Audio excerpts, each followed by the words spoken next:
In 1942, the Canadian government uprooted and interned all people of Japanese origin living within 100 miles of the Pacific coast. They then seized and sold all of the property that Japanese Canadians had been forced to leave behind. This meant that in 1949, when Japanese Canadians were finally permitted to return home, everything was gone. Their homes, businesses, personal belongings, family heirlooms, even pets, everything that Japanese Canadians had been forced to leave behind was gone. Landscapes of Injustice is an academic project in collaboration with community and museums and archivists and teachers, working to research and tell the history of the dispossession of the property of Japanese Canadians and everything that went along with that loss of home. Landscapes of Injustice is a 7-year project funded by the Social Sciences and Humanities Research Council of Canada that's been working since 2014 and is now reaching its final stages. I'm Jordan Stanger-Ross, Associate Professor of History at the University of Victoria in British Columbia, Canada, and the project director and lead researcher on this project. It's an honor to have the opportunity to talk with you about our project today. Landscapes of Injustice is conducted in partnership. We're proud to have been able to partner with some of the leading Japanese Canadian organizations, the Japanese Canadian Cultural Centre in Toronto, the Nikkei National Museum and Cultural Centre, the Vancouver Japanese Language School and Japanese Hall, one of the only properties of Japanese Canadians that wasn't dispossessed, and the National Association of Japanese Canadians. We work with museums at the local level through the Nikkei National Museum here in Burnaby, or a community-based museum, as well as with the Provincial Museum of British Columbia and a federal museum, the Canadian Museum of Immigration in Halifax. We have partner universities across the country and other participating universities as well, including Queen's University, but University of Alberta, University of Winnipeg, Simon Fraser, University in Vancouver, and Ryerson University in Toronto are especially important partners of ours. We're supported by the Canadian government in various ways. The Library and Archives Canada is a partner on our project, digitizing materials and giving us access, as well as the Social Science and Humanities Research Council of Canada, which has supported this project with a large grant. The entire project is hosted and run at the Centre for Asia Pacific Initiatives at the University of Victoria and from within the History Department where I work. Our project is committed to community engagement, and we work with members of the Japanese Canadian community in a variety of ways. Japanese Canadian organizations participate in the governance of our project and all of our important decisions. And we've also sought to work with individuals within the Japanese Canadian community.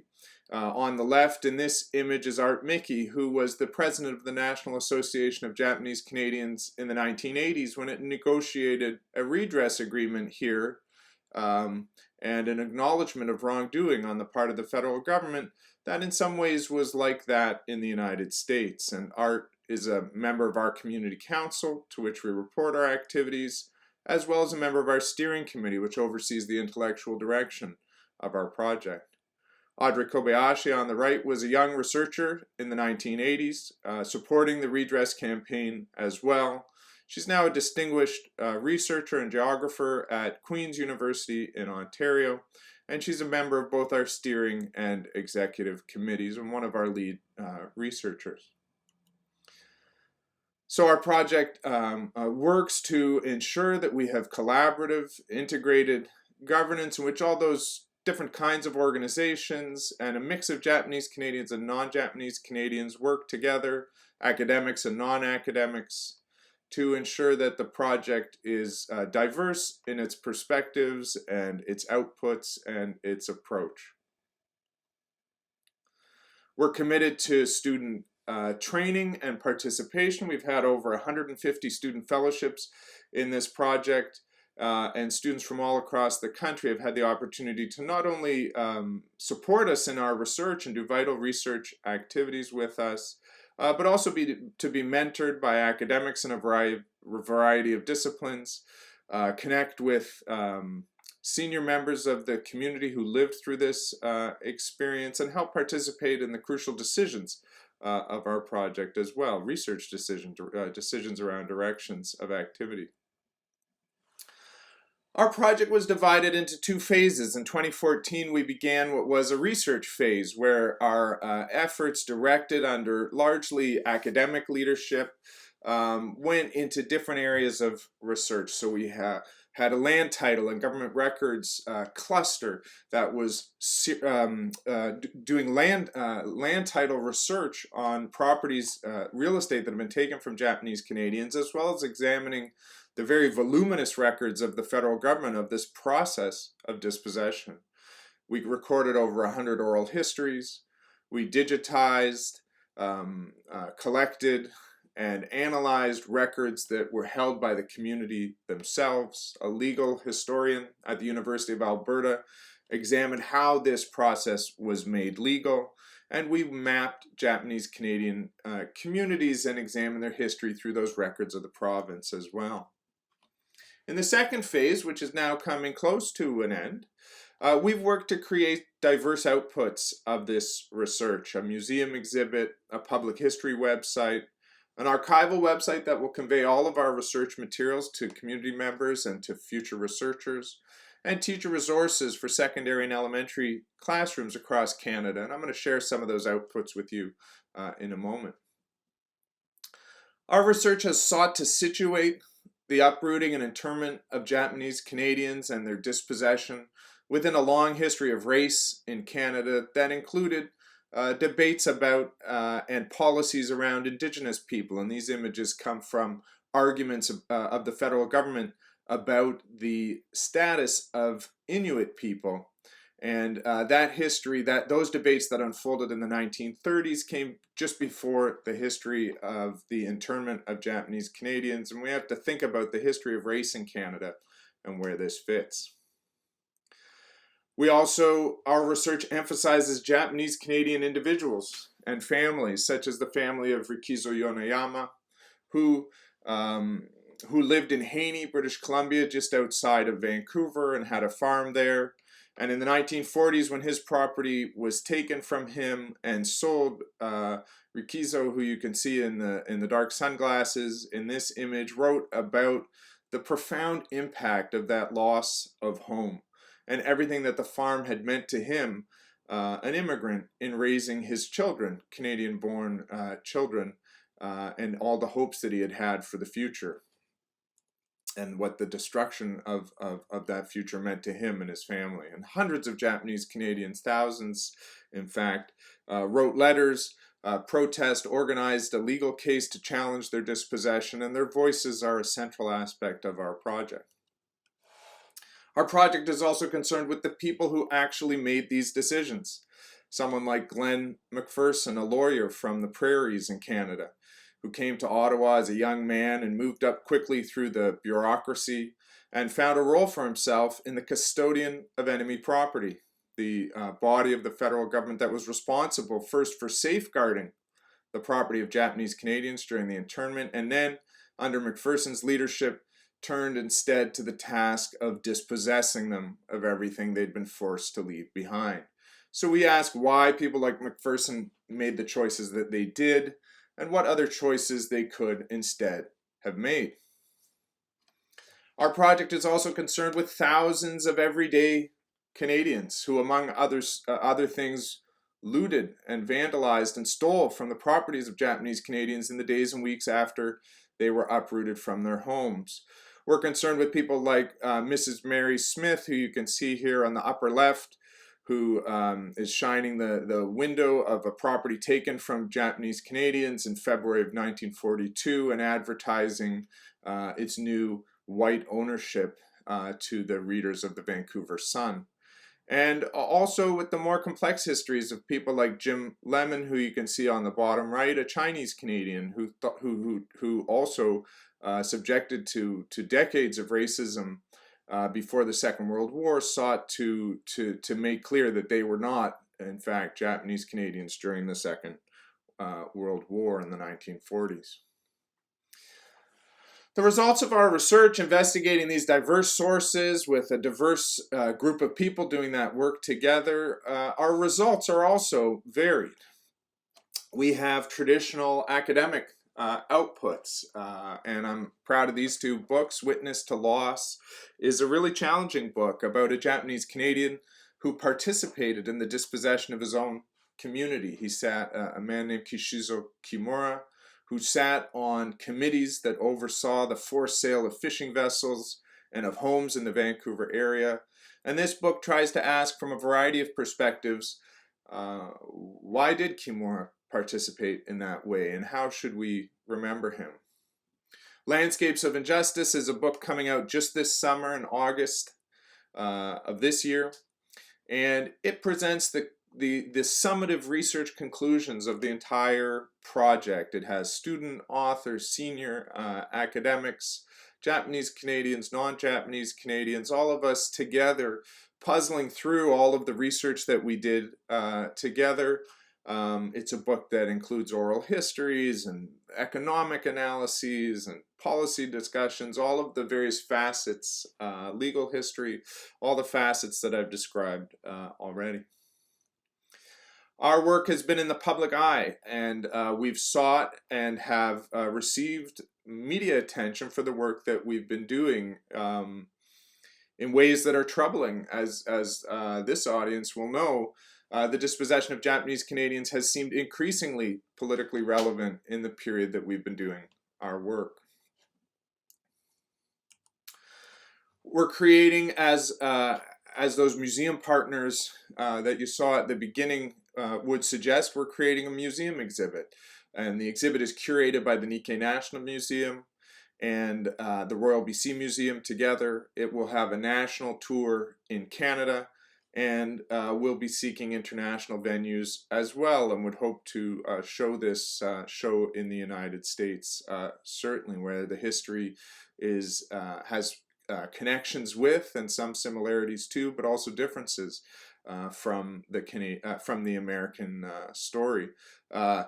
Among other things, as you noticed, I opened with that chronology that the Canadian internment, aspects of the Canadian internment continued until 1949. So we have a longer internment here that involved this dispossession of property. It's one of the interesting questions. Why was this history so different from that in the United States, and in what ways was it similar? So you can see here some of the schematics of our museum exhibit, some of the early schematics. This exhibit will also launch in August this year at the Nikkei National Museum, before traveling across the country east and then having a finale in 2022 at the Royal BC Museum here in Victoria. We're creating a narrative website that will convey the stories of Japanese Canadians and the larger history that we've been researching, in a website form that we hope will be accessible to and interesting to a general public. Finishing that this summer as well. And I'm going to end with my favorite output of the project, which is the primary and secondary source teacher resources created by our wonderful teachers who participate in our project. And this elementary school activity has been piloted in over 20 classrooms across the country, and we're rolling it out to teachers through intensive training as well as a wider broadcast of these materials, which are and will continue to be in new form available online. But you can see here students creating, carefully creating properties of Japanese Canadians in Vancouver in the Powell Street neighborhood, and then constructing a neighborhood under the direction of their teachers, and then they go through a lesson in which these properties are taken from them and actually redistributed throughout the school, and the children become outraged at this, and part of the simulation is for them to experience that dispossession of these properties they've worked so hard to create, and then ultimately to write letters of protest as Japanese Canadians did, modeled on they read the letters that Japanese Canadians wrote in the 1940s, and they write some of their own letters as well. So I'm going to play some letters just as I'll leave you with the sentiments of children writing their own letters of protest on the basis of archival documents that they themselves have read. You can see some more images of the property here, and then here's the video.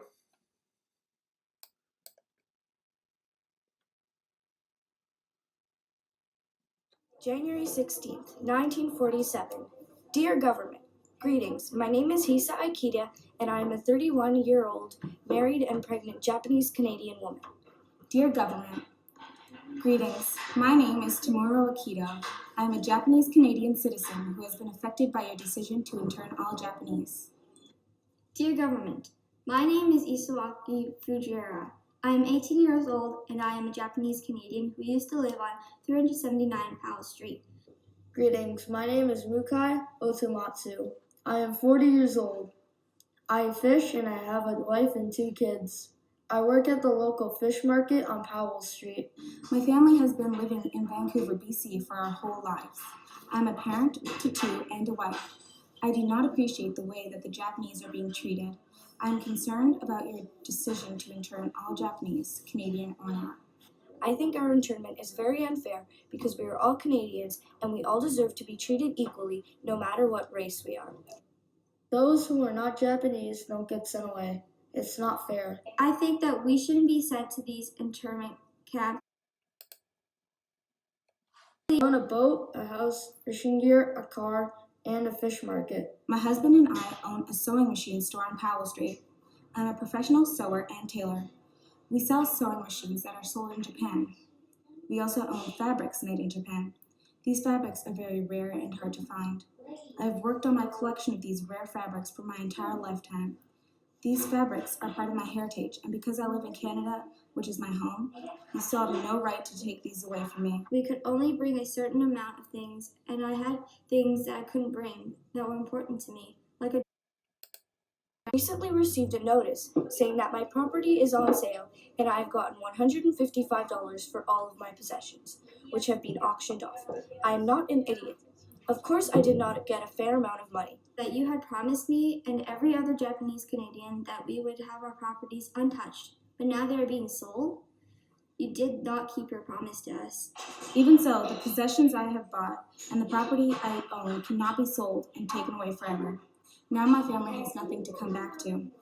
My children will never grow up in the house they were born. They will never play with the beautiful From the internment camp, if that ever happens, we will have no home to go back to. I hope that you understand that the things that have happened to all the Japanese Canadians is your fault, and we didn't deserve any of it. In the past, I thought about Canada. I never imagined that something so horrid as this would ever occur in my home, Canada. Will you ever regret your decision to intern Japanese Canadians? I certainly hope so. You have ruined the lives of many Japanese Canadians. We do not deserve this punishment. I remember when I was younger, every morning before school started, we would sing the national anthem. I recall how I would proudly sing the first line. It was a line that always stuck with me. Oh, Canada, our home and native land. But now I'm not sure if I can call it that any longer. From Mukai Otomatsu, Hisa Aikida. Really, Isawaki Fujiwara.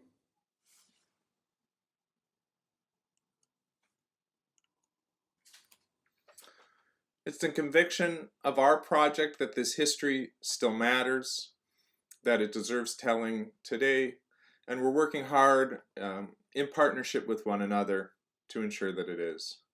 Thank you so much for your attention today, and I know there's a second presentation by our project manager Michael Abe, who will talk you through some of our research resources in more detail. Thank you very much for this opportunity. Bye-bye.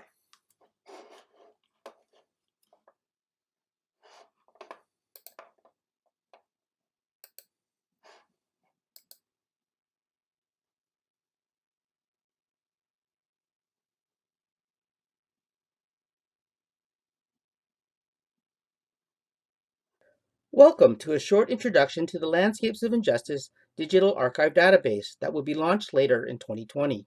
Hello, my name is Michael Abe, Project Manager for Landscapes of Injustice and Nikkei Sansei, third generation Japanese Canadian. Our current phase, Phase 2, focuses on disseminating our research findings through the narrative website, teacher resources, and museum exhibit, as well as the digital archive database. We are planning to have a museum exhibit and book launch event on Saturday, September 26th to coincide with the release of all of our outputs. The focus for today's talk is the digital archive database. For our community members, certainly for me, I think this might be the most impactful and exciting output of the project. Reading letters from my own family tree, as Takateru writes in vain to protect his property, was a tragic story, one that I'll share at the end. Taking the hundreds of thousands of digitized pages, we are working to develop a user-friendly database that will help researchers and community members more easily access these documents. This summer, our research assistants are keeping very busy, adding metadata and preparing files to be added to the database. The end goal is that all of the research documents acquired during the course of the project can be searched and retrieved on a single interface. Here is a sneak peek of what's in there. And please note that there'll be a much nicer interface and proper navigation. So, through the magic of TV, let's do a search on Tatsuro Buck Suzuki. Choose Search, search Landscapes of Injustice, type in a name and click Search. In this case, there are 118 documents found, but they include other Suzukis and Bucks. We are looking for Tatsuro or Buck Suzuki. There are several archived oral histories from the British Columbia Archives collection. Clicking into these results reveal information about the interview and a link to the audio recording. We also find entries where Buck has been mentioned in an oral interview. This is a recent interview by Caitlin Finlay with Leslie Barnwell, granddaughter of Frank Shears, director of the custodian of enemy property during the dispossession. Leslie discusses a series of protest letters from Buck and the responses from her grandfather. Going back to the results page, we also see a series of entries with the protest letters. During our research, we came across a collection of over 300 letters of protest written by Japanese Canadians to object to the forced sale of their property. Clicking on the entry, the transcript appears along with a media link. Here, the typed document can be found. One of the first collections to be digitized were the ledger entries for the Fishing Boat Disposal Committee. There are over 1,300 of these records. Here is the record for Tatsuro's boat, Ever Ready. The information appears in this entry with a link to the media, where we find a digitized copy of the boat record for the Ever Ready, valued at $1,100, but sold for $725 on March 13, 1942.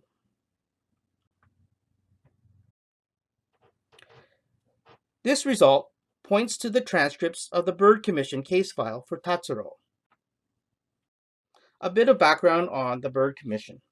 The Royal Commission on Japanese Claims, known as the Bird Commission for Justice Henry Bird, ran between 1947 and 1950 as support for Japanese Canadians to investigate the forced sale of the property grew. For Cabinet, it served as a way to demonstrate the government's accountability. But the terms of reference for which a person could contest the sale of their property if they thought they were sold for less than fair market value were very narrow and restrictive, and prevented many people who had lost property from submitting claims. Thus, there are only about 1,400 Bird Commission files.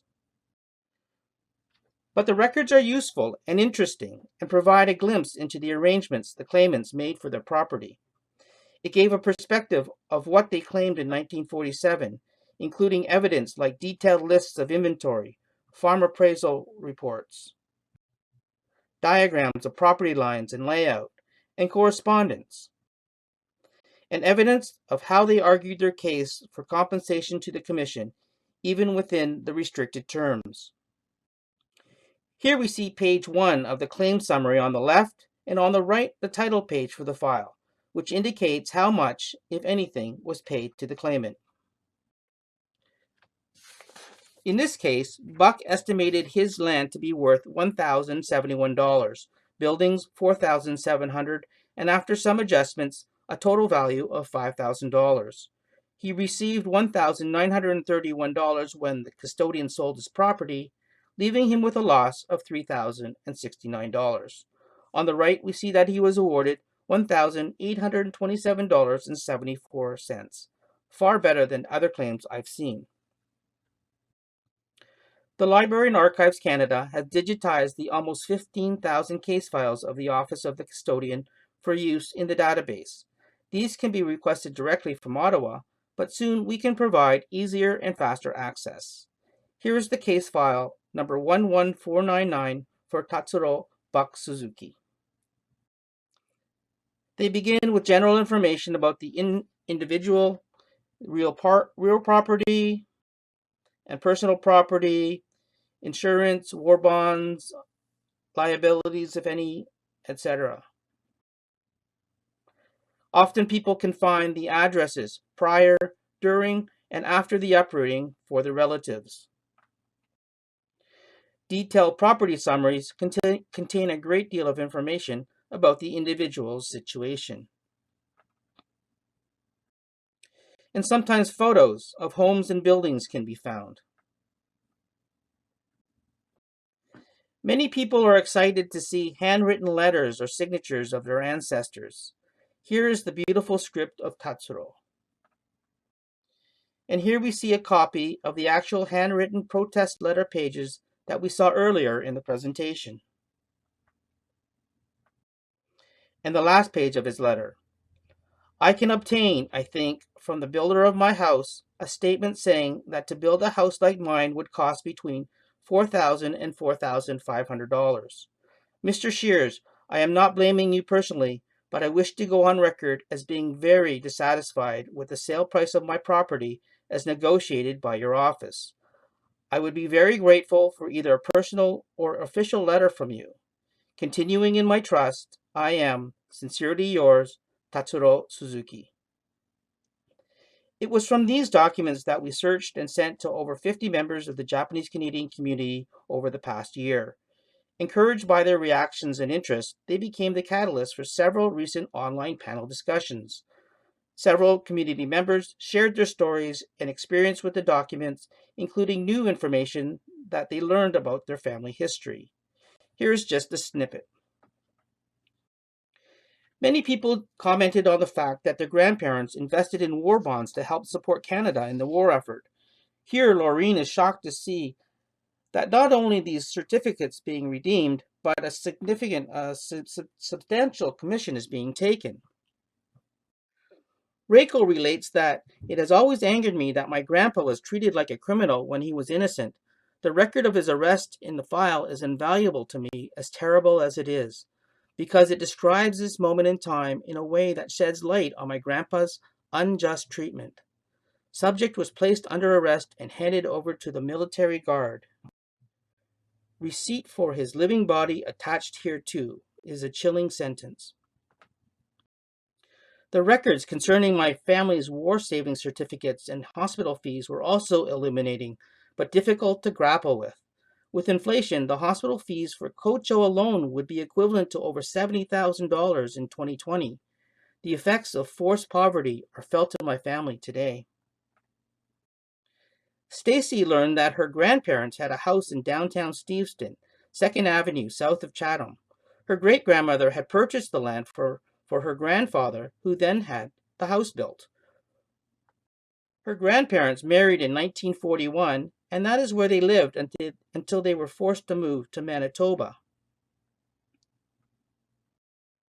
Stacy also discovered that the Mayo Lumber Company in Pauldie let their Japanese employees leave their belongings in the Japanese Hall when they were sent to Hastings Park or road camps. Her family left a few items in storage, including a Singer sewing machine. Her grandmother wrote to Mr. Mayo after they had settled in Picture Butte, Alberta, and had their belongings sent to them. After reading this, she asked her grandmother whether the sewing machine she has in her bedroom is the same one from Paldy, and it was. Kate was able to stitch together her family roots and found documents that explained the family's properties, including this picture of 640 East Cordova, which her grandmother, Morio Samia, bought in 1936 and did extensive renovations, including a large building behind the house for her dressmaking factory. She hoped to get $6,000 for the sale. Initially, it was appraised for $5,000. In the end, it was sold for net $3,000. The files revealed letters that unabashedly undervalued the property to secure a steal price, multiple appraisals, each taking fees that drained the assets, taxes despite being dispossessed, and the custodian's 5% commission on a sale.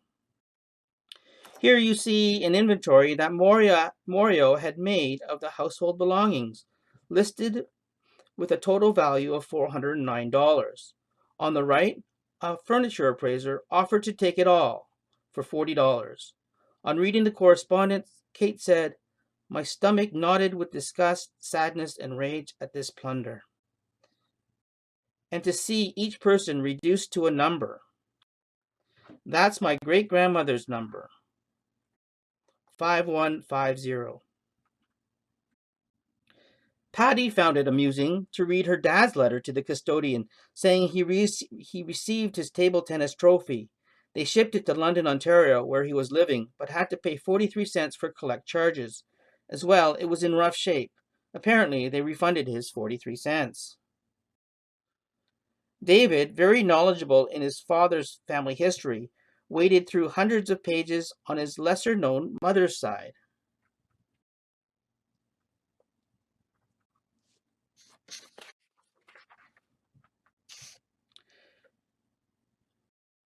Until he came across this shocking letter of Seiichi Kinoshita in his support at the Byrd Commission trials. As a naturalized Canadian and World War I veteran, he served with the 52nd Battalion, served overseas from 1916 to 1919, being wounded 3 times in action. He purchased 26 acres of land from the Soldier Settlement Board in 1919, but it was sold without his consent for less than his original purchase price. The letter concludes, "We are drawing this matter to your attention in the hope that consideration may be given to this man's war record." I leave you with a story from my own family. Talking to my second cousin, Donna, she told me of the story of her grandfather, Takateru Takarabe, who repeatedly wrote to the government to just board up his home in Crofton, BC until after the war. He was surprised to receive a check for $203.67 for his home, 2 lots, and all his possessions in 1948. He wrote back to the government demanding to know why the government sold his property without his knowledge or consent and sent the check back. In 1952, in bad health and in need of money, he wrote to the government to request his check. His internment and dispossession clearly broke a proud, giving, and moral man. Donna writes, "As you see, the end of his story is extremely sad. I hope this story can help Canadians understand that we cannot look at politics and our politicians and not realize that our government is a cornerstone in our lives. They can control the justice we receive and the freedoms we have. Governments can hold our lives in their hands, as all Japanese Canadians discovered in those traumatic, heart-wrenching, and tumultuous years after Pearl Harbor." Thank you. Thank you for listening to our stories. We encourage you to send us questions or visit our website, landscapesofinjustice.com. And we invite you to the online streaming of our museum exhibit and book launch event on Saturday, September 26th at 1 p.m. Pacific Time.